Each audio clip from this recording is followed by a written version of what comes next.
welcome to you all.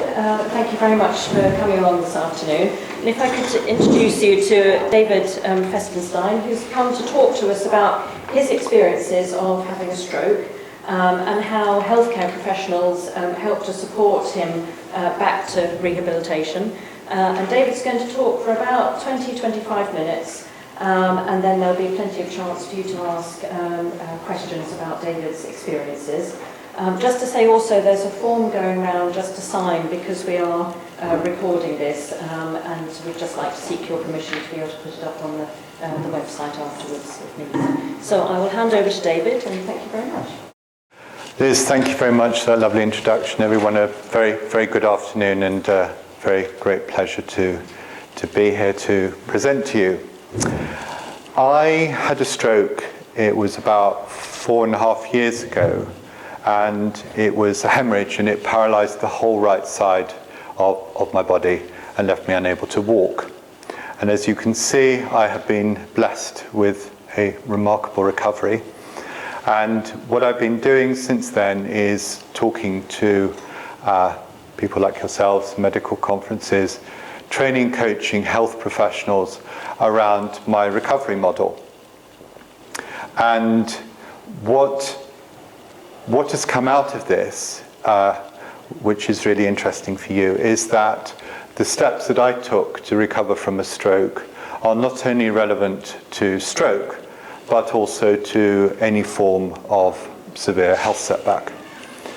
So what I'm going to talk to you today, because there's two components of this. Firstly, I should tell you that my background is I trained as a communication specialist in a discipline called neuro-linguistic programming. I don't know if any of you, that's great, it's always nice when people nod. And I use a lot of my training and coaching background. Could I invite you to come forward? Because otherwise I feel you're a million miles away. Thank you. No, you're not disturbing me. Actually, come and sit here in the front, because then I feel that you're part of the family and I'm not kind of projecting right the way, and I'm fine with that.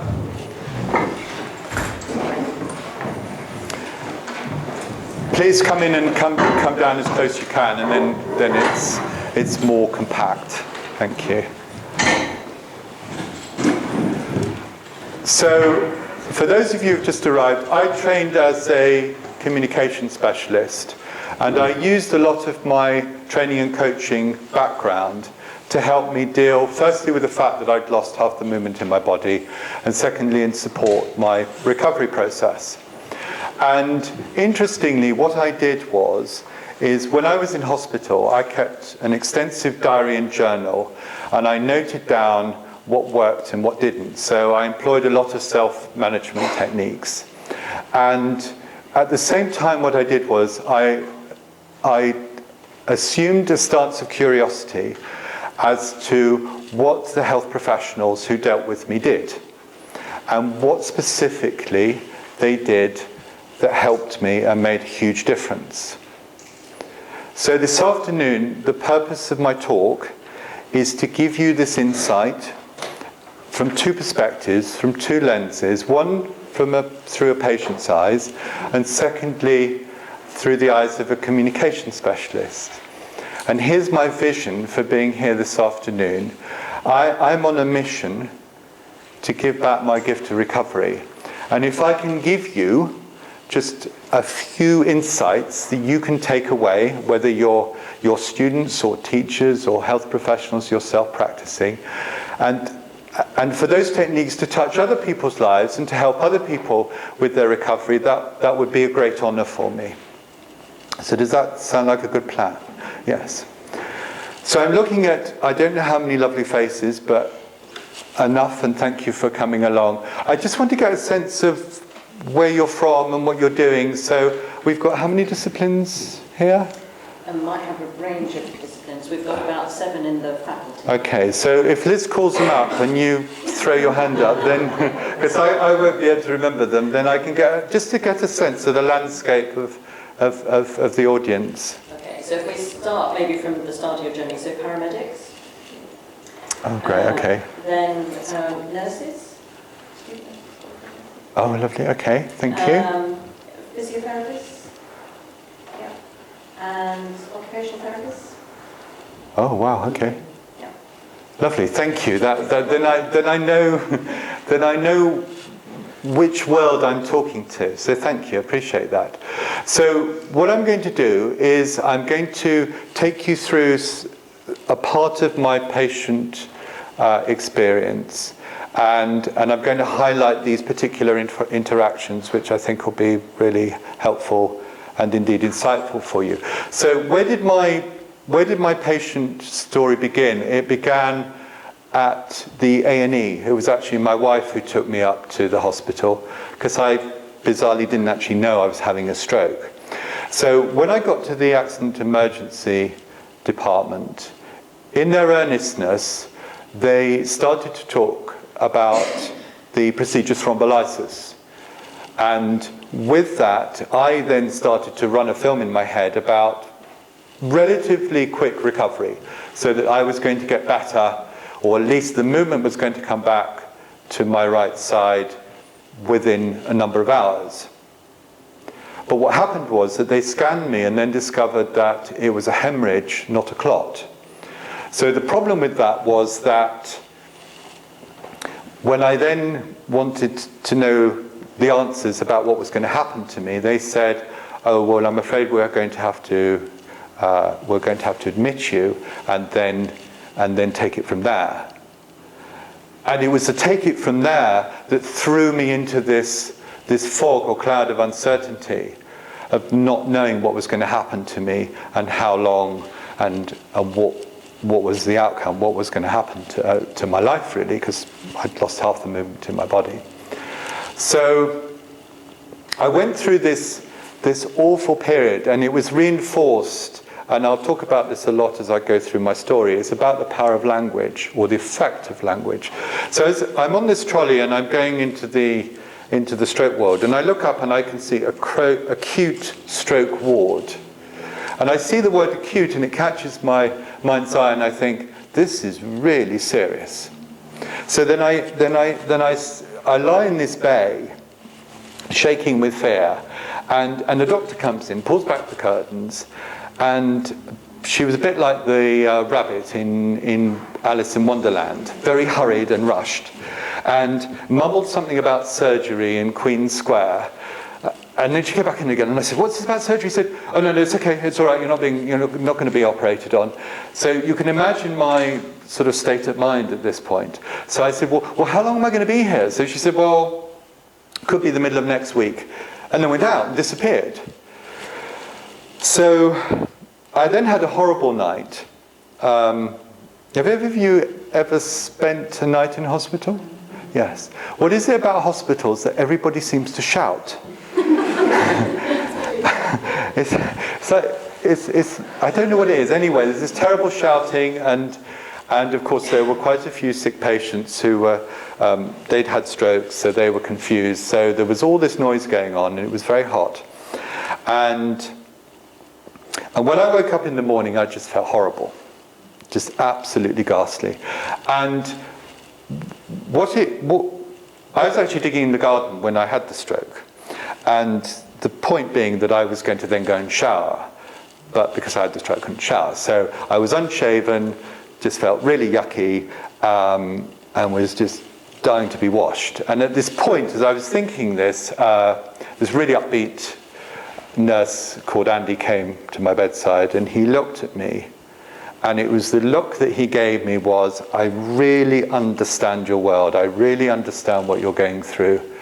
And he leant over and he sort of whispered, he said, "I know you haven't been assessed by the physios yet, but I think you and I can work together to get you into the shower."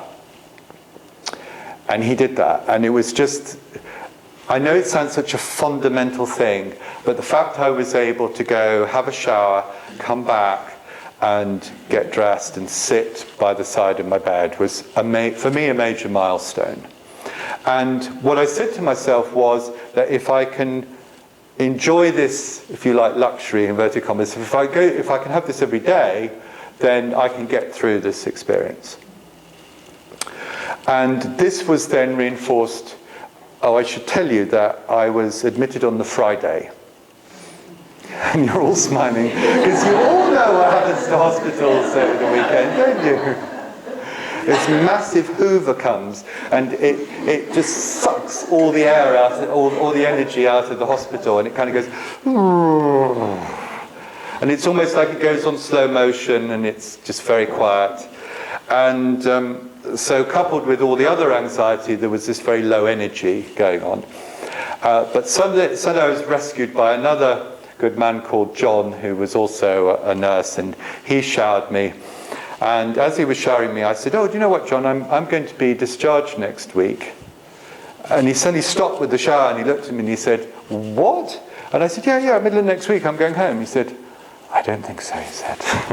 And the way he said it, and then what he said was, "There's a little bit of work that we need to do with you here. And we're a fantastic team, and we're going to do a lot of exercises with you, but it will need some weeks before you can get better, or to help you to get better." So I then had some idea of how long, because I was sitting in this no man's land of not knowing in terms of time frame. So then Monday arrived, and the hospital came alive, and there were phones ringing and hospital consultants flying around, and it was like a movie, and it was great. And I just sat there and thought, this is good. And at that point, I had two consultants. I had a consultant cardiologist and consultant stroke physician. So the consultant cardiologist came in, and here's a major thing for you. One of the huge things that had an impact on me as a patient is how a healthcare professional walks into a room. And you'll know this as patients.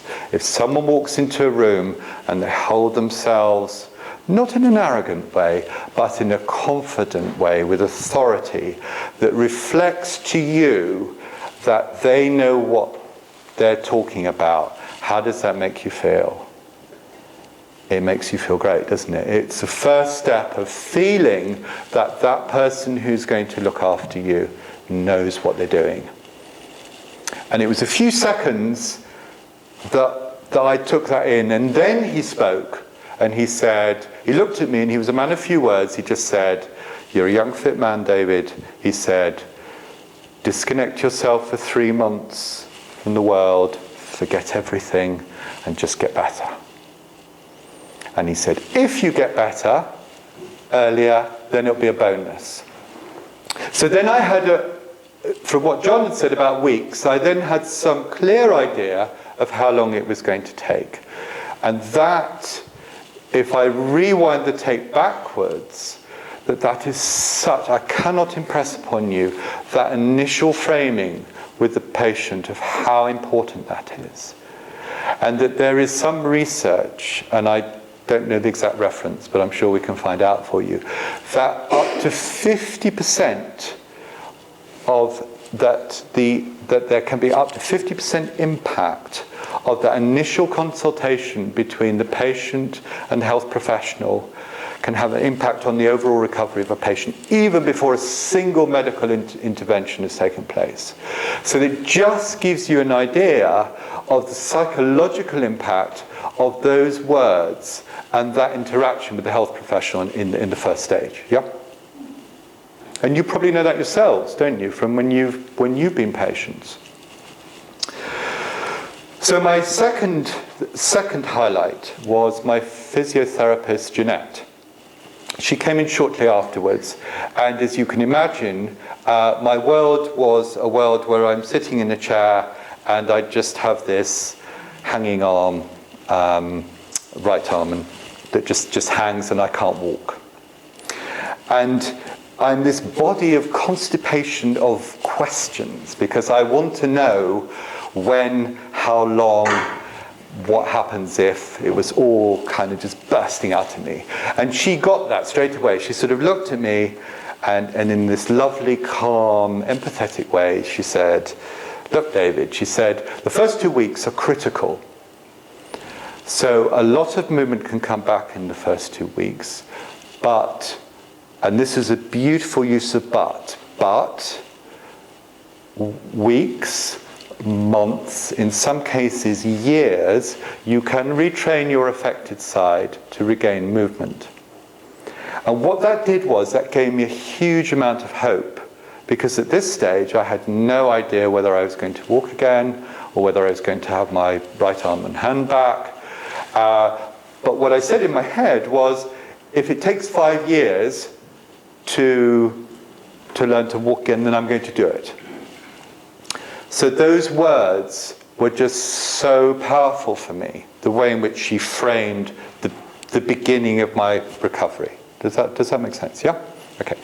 So those were the two major, if you like, framings. And then what I'd like to do now is just to highlight what an interesting, I did a similar talk, this is how I met Liz, at the other University of Oxford, which was about, and they called it the fundamentals of care. And these bits are about the fundamentals of care. So I had a number of healthcare assistants, in some cases nurses, who came in and they showered me and they dressed me. And I had one in particular was a lady called Gail. And Gail had been in this stroke unit for 32 years. So it'll give you some idea, longevity of dedication to her job. And Gail was like Tigger from Winnie the Pooh. So she would bounce into the room with this huge smile, and she'd say, "Come on, David, we're going to get you up, we're going to get you showered." And what she did was, as she was going through all this process, is that and I don't know, we never had this conversation, but she very skillfully peppered the conversation with stories about stroke patients who had made amazing recoveries, who'd had far worse strokes than me. So what that did was, at a below conscious level, it made me think, okay, so if they had such terrible strokes, then I can get better. So again, if you think about the pathway of belief and possibility that was set for me, this was being built upon and reinforced. And then another example of great fundamental care was a young man called Pavlo. And whenever I talk about Pavlo, it amazes me how he was like he was. So he had 3 hours commute each day, so an hour and a half each way. He did a 12-hour shift. And when he came into the ward, he literally almost ballet danced across the ward with this, again, fantastic smile. And he said, "I love my job, I love what I do." And with that, there was meticulous attention to detail in what he did. And one of the things he had to do with me was that he had to oversee my toileting. And I had horrible high level of urgency because I couldn't go to the toilet myself.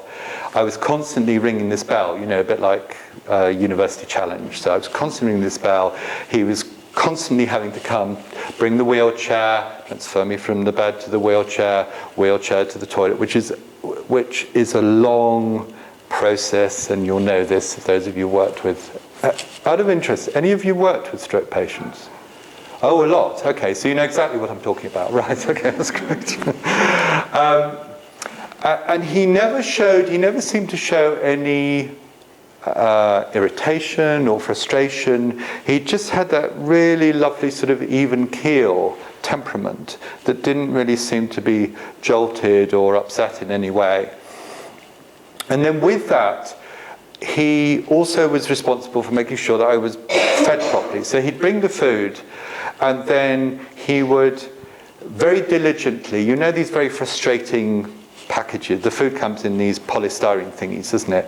And then you try and rip it off, and then only a bit comes off, and you keep ripping it. And so he very diligently would take all that off. He'd cut up the meat, the potatoes, and then he would make sure that this arm and this hand, which would go everywhere, was properly secure with a pillow so that I could sit comfortably and have my dinner or my lunch or whatever it was. And then finally, within, and there were many, we're obviously constrained by time here, but I'm highlighting the key examples. There was a lady called Rita, and Rita was the dietitian and Mediterranean, and with that she had this classical, beautiful, warm Mediterranean bubbly character with a lovely big smile, and again, like Pavlo, constantly emphasized how she loved her job, just loved it, and been there for years and years and years, sort of a bit like part of the furniture. And what impressed me about Rita was that maybe out of all of them, she had this incredible level of compassion. But with that, there was this amazing skill. And I watched her, and she was able to navigate her voice tone, her language, her body language, and she would be really flexible about all these elements of communication with some very, very sick elderly patients who couldn't swallow or having difficulty in eating. And I would just watch in amazement and think, how can you create another Rita? What's running in Rita's head when she wakes up in the morning? And we've had conversations, because I go back to the stroke ward and I also do talks for the hospital. But her attitude is, when she comes to work, she's there for the patients alone. So whatever is running in her own personal life just completely leaves aside. But it's just fascinating what, if we go across, and the team was run by a very visionary leader, a stroke consultant. So obviously there was a culture of care and compassion, and that ran straight the way through. But I guess the questions for you is, when are you at your best? When are you at your most compassionate? What do you need to do? What do you need to see, hear and feel to take the very best of you in to a patient's room or a ward? What do you do? And it's a rhetorical question. But the more you can understand that, and the more you notice what affects you in terms of your mood, and how that mood, let's call it your great mood, how you take that in to a patient's room and the effect that has on the patient, and how you can be very flexible in terms of the feedback that you get from patients, and how you adjust your own behavior. And that can be just in the way you present yourself, but it can also be in terms of the mood you use. Sorry, not the mood, the body language you use. So am I making sense here? Yes? Is this all kind of clicking in?